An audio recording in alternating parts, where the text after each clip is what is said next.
كلنا كسبانين، كلنا كسبانين، كسبانين جمهور عظيم عظيم، كسبانين شرطة. النهارده الجماهير هتفت للشرطة، النهارده الجماهير قبل المباراة هتفت للشرطة. يعني احنا بنتغير، كلنا بنتغير، وهتفت للشرطة ليه؟ لأن حسوا إن الشرطة منهم وليهم وبيهم، وبالتالي خلاص بقى في تقارب، خلاص محدش هيتخانق مع حد. يعني احنا مش عايزين نخلق مشكلة واحنا اوريدي ما عندناش مشكلة. جمهور محب مسالم محترم رايح يشجع بحب وبقوة فريقه، وشرطة موجودة تحت خدمته. خلاص مفيش ما بيننا خلاف. الخلاف بيجي من ايه؟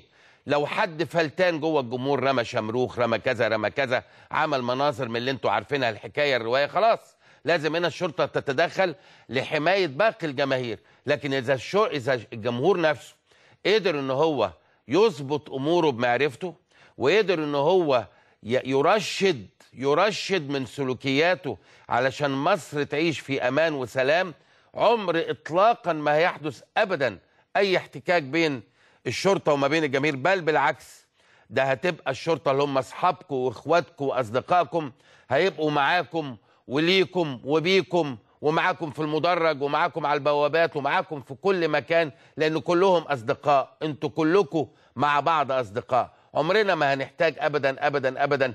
بالعكس، اللي جاي مش هنشوف الصف ده كمان اللي قدام خالص، برغم الوعي الجماهيري الرائع اللي كان موجود النهارده عليه الجماهير.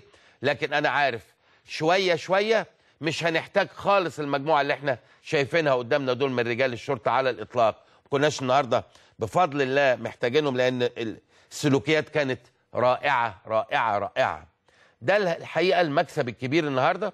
نتيجة هنتكلم فيها في الجزء الثاني، هل هي نتيجة مقبولة للنادي الأهلي في لقاء العودة أو غير مقبولة؟ كل ده في النهاية في الإطار الفني الرياضي، ولكن في الإطار الأهم والأعم والأقوى والأعلى والأشمل هو أن احنا عرفنا النهارده معنى الرياضة، وعرفنا معنى التشجيع وشكله المثالي، وعرفنا ان احنا بنتمتع لما ما بيبقاش في الهوجة اياها والشماريخ اياها والازايز اياها، واللي قالعين من فوق وبيتنططوا ومدين ظهرهم للملعب. شيء غريب وعجيب.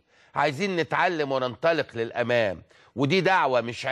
مش عيب ان احنا لما نشوف حاجة افضل نقلدها ونعمل زيها، لان في النهايه احنا بنعمل الصح. وما دام انت رايح في اتجاه الصح ما يهمكش اللي فات كان ايه، المهم اللي جاي هيبقى ايه. فان شاء الله باذن الله مع هذه الرساله الجميله اللي ارسلتها النهارده الجماهير العظيمه لكل مصر وكل الوطن العربي، رساله امان واستقرار وجمال.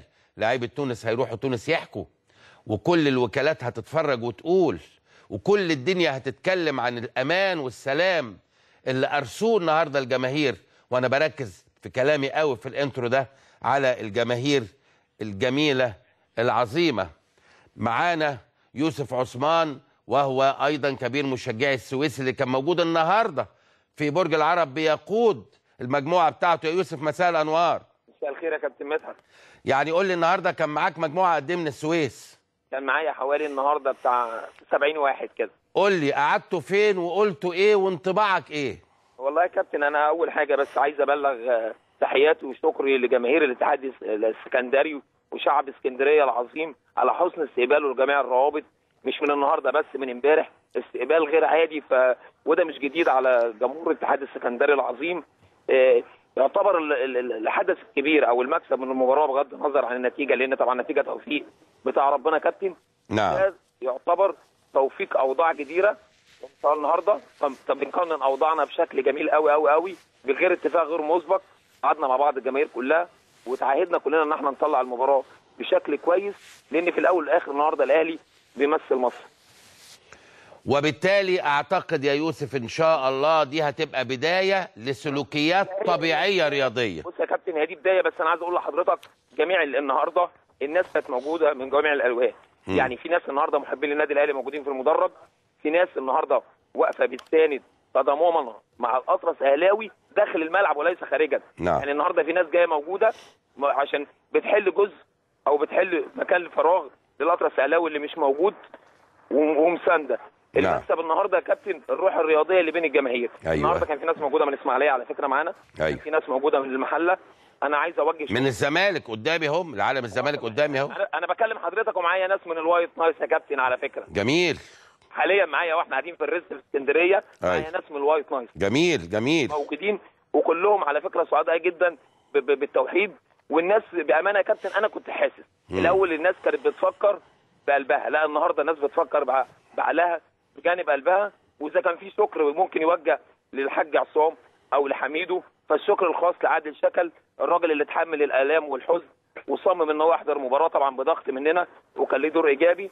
ونوجه شكر كبير جدا جدا لامن اسكندريه، الناس اللي تعبت جدا جدا جدا معانا. وكانت الامور يا كابتن يعني حاجه كانت جميله جدا جدا. فربنا يكرمنا الفتره اللي جايه دي، وعايزين ناخد خطوه لقدام بقى يا كابتن. ويا ريت كلنا بقى يعني لم الشمل الفتره اللي جايه، جماهير، اعلام، مدربين، اتحاد كوره، وزير رياضه، كلنا نتكاتف يا جماعه عشان ناخد خطوه ثانيه لقدام، نستغل الحدث كويس النهارده ونطلع بيه لقدام، ما نرجعش حاجه ثانيه لورا. اشكرك يا يوسف، اشكرك شكرا جزيلا.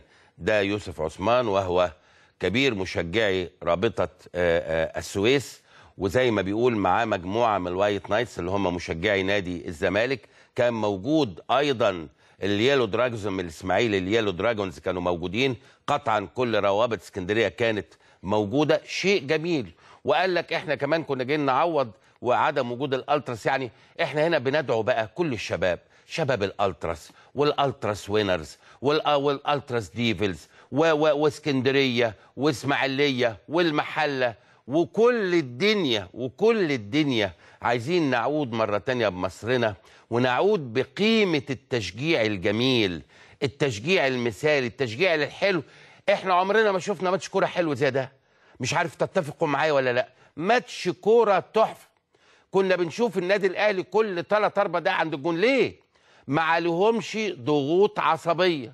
وانا بتكلم بصراحة، بتكلم بإحساس واحد داس ارض النجيله على قدي، كنت لعيب على قدي، لكن في النهايه كنت بلعب قدام جمهور، وعارف يعني ايه الجمهور لما يبقى جمهور حلو وجمهور جميل وجمهور محب. بتلاقي الواحد بيطلع اللي عنده واللي مش عنده. لما يبقى في جمهور متعصب باي شكل من الاشكال، بيبقى الواحد ركبه بتضرب في بعضيها. يجي يعمل باص مش عارف يعمل باص، يجي يشوط مش عارف يشوط. هي دي كرة القدم، هو ده التشجيع، تشجيع الحلو المثال. تطلع في ميعادها، والإفيه يطلع في ميعاده، والاستحسان لما الترقيصه مش عارف ايه تبقى ايه. وحتى لو الحكم عمل حاجه، ما هو بنشوفها في اوروبا، بتلاقي في لحظه واحده انفعال بصوت بيطلع وانتهينا على كده. ده كان جمهور النهارده، وده الجمهور المثالي. اوعى حد يقول لي في جمهور احسن من الجمهور ده. هذا اللي قدامي ده هو اعظم جمهور شاهدته انا شخصيا خلال السنوات اللي فاتت دي كلها.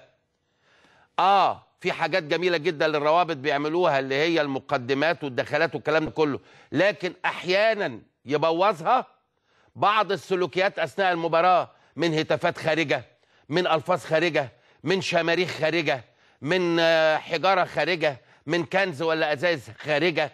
كل ده يبوظ. ما انا فرحتي شفت تابلوه حلو قوي وبعدين رميت عليه تراب. لا، الجمال وريني دخلاتك الحلوه واكون سعيد بيها قوي، وبعدين سلوكياتك تبقى زي دول، زي سلوكيات الجماهير اللي انا شايفها على ارض الملعب. وبعدين شوفوا النهارده، شوفوا الجمال. نادي الاهلي انا بحييه، اصر على صور الشهداء، وبشكر الاتحاد الافريقي ان هو استجاب في الاخر. وده اللي انا قلته لاصدقائنا واخواتنا وابنائنا من جمهور التراس اهلاوي. قلت لهم دوري لما يتلعب بمشيئه الرحمن، حتى لو بدانا بدون جمهور، هنعمل نفس الصوره دي. هتبقى اللي انت شايفه ده شايفه في كل ماتشات الدوري، وشايفه في استاد مصر، وشايفه في كل اعتقد الاستوديوهات اللي هتبقى موجوده فيك يا مصر. هو ده المكسب الحقيقي. مش المكسب الحقيقي ان انا اوقف ارزاق الناس واعطل ارزاق الناس واضغط على الناس واتعب الناس وازعج الناس. لا، الناس تبقى معاك بالمنظر ده. هل احنا النهارده كسبانين بقى كأسر شهداء ولا ما كسبناش؟ لا كسبنا كتير قوي. كسبنا ان احنا شفنا المشهد اللي قدامنا ده واتكلمنا عنه. كسبنا انه لاعيبه الترجي ولاعيبه الاهلي ترحموا على الشهداء وقروا عليهم فتحه في الملعب، وبالتالي كل الملايين اللي بتتفرج عليهم قارت معاهم الفتحه للناس اللي في قبورهم اهو. كسبنا ان احنا تذكرناهم في كل لحظه واحنا عمرنا ما ننساهم، لكن لما يطلع مشهد قدامنا زي ده نتذكرهم كل لحظه وجزء من اللحظه، لانه صورهم قدامنا واضحه وجليه ومنوره المدرج. كسبنا ان احنا دايما بنتكلم عليهم، هو ده الكلام وهو ده المنطق وهو ده الحوار. وزي ما قلت قبل كده نحن لسنا على خلاف، ربما يكون هناك اختلاف في وجهات النظر، ومش عيب على الاطلاق ان انت ترشد وجهة نظرك للاتجاه الصحيح، لان هو الاتجاه الطبيعي ان الناس كلها من حقها تشتغل ومن حقها ترتزق، وكرة القدم هي عمل ورزق، وبالتالي من حق كل واحد صاحب مهنة ان هو يدور على مهنته ويدور على اكل عيشه.